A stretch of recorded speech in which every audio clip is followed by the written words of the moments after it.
Hello everybody and welcome back to the channel. My name is Harrison and today we are going to be talking about a topic that I have actually wanted to discuss for a while now. It's been in the back of my mind for a couple months, and it's a genre of video games that have risen in popularity over the past couple of years. And if you guys have not guessed it already, yes, we're going to be talking about Battle Royale games and why they have become so popular and what makes them so exciting, and have they truly taken the world by storm? Have they truly taken the world by storm? Well, let's talk about it.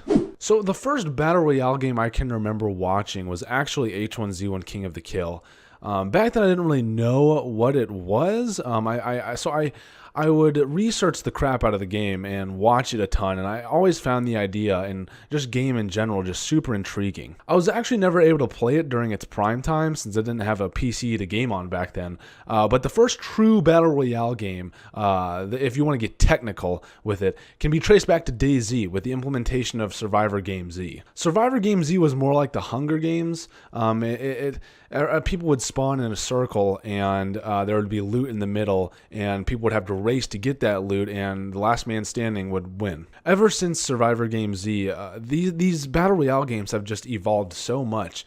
And I was really curious to find out what makes them so addicting, what makes them so exciting. Well, I've narrowed it down to 4 things: randomness, dropping, looting, and the last man standing. With Battle Royale games today, there just tend to be so many random factors throughout each iteration. You know, the looting is random, the initial drop is random, the shrinking circle is random. You know, this makes it so even a highly skilled player could lose to someone who only even has 25 games under their belt. With games like Halo and Call of Duty, you know, these games require much more skill. And since they require much more skill, usually the more skilled player will rise to the top and usually come out on top. While with games like Fortnite and PUBG, it takes a lot of strategy and luck. Now, don't get me wrong, these skilled players still have an advantage in Battle Royale games, but much less compared to games like Halo and Call of Duty. I mean, I remember playing Fortnite for the first time, and it was my first time ever. I was playing on PC nonetheless, so it was with a machine I didn't really know how to play with, and a game I had no idea about, and I got second. And this was without hiding in a bush. I won gunfights, and I got second. I completely choked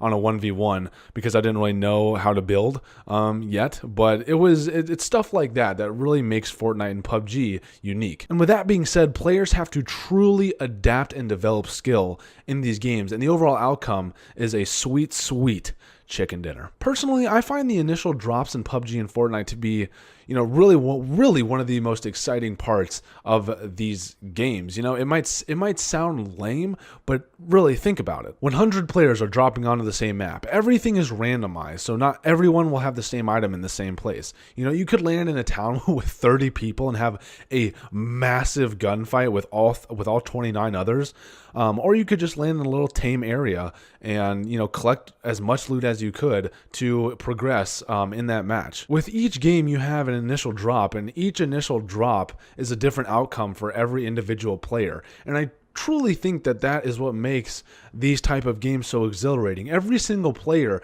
has a different story to tell with every single drop, and I think that's why they're just so much fun to talk about, and why games like Fortnite have currently 3.4 million concurrent players. Looting tends to be one of the key elements, if not the key element, in Battle Royale games. You know, a crazy amount of analysis goes into, you know, the weapons and the damage and the protection to have different outcomes for different types of situations. And, you know, having the constraint of only being able to take, you know, a certain amount of guns or a certain amount of med kits or a certain amount of bullets and kind of mashing them all together, it really makes each encounter different in every single way for every single match in the game. And these looting and gunplay mechanics with random elements makes it appeal to a broader audience. You know, like, this is why beginners are able to reach the top 10 without firing a bullet, you know?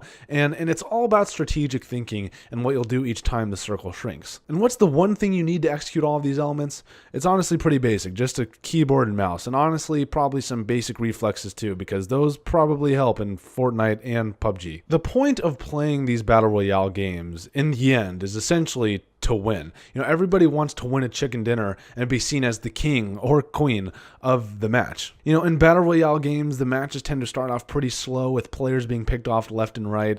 And once it gets down to 10 people, though, within a small area of terrain, it starts to get super, super intense. So the fact that you are now going head to head with 9 other players can be absolutely terrifying at moments. Even with the implementation of building in Fortnite, like seeing a huge fort in the middle of the circle, that can be nerve-wracking as hell. And for me personally, my palms start getting sweaty, my knees are weak, my arms are heavy, there's vomit on his sweater already. Mom's spaghetti, he's nervous, but on the surface he looks. But all of this intimidation and nervousness and fear just disappears after winning a chicken dinner or a victory royale.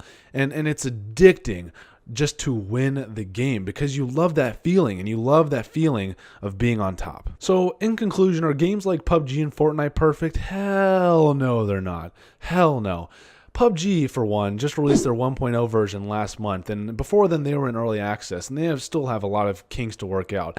Fortnite, on the other hand, is still in early access, and they are doing their first shooting test currently right now, and it's going pretty well. And I'm actually very glad that they are doing this shooting test, because there are lots of problems with registered bullets and how they hit enemies. But with all this being said, though, it's awesome to see this rise of a certain genre within video games, and I cannot wait to see what AAA companies do with the utilization of this genre. So guys, thank you for watching this video. I really, really hope you enjoyed it. If you did, make sure to follow me on Twitch, make sure to subscribe to me on YouTube, make sure to go follow me on my social medias, and I'll see you all in the next one. Peace.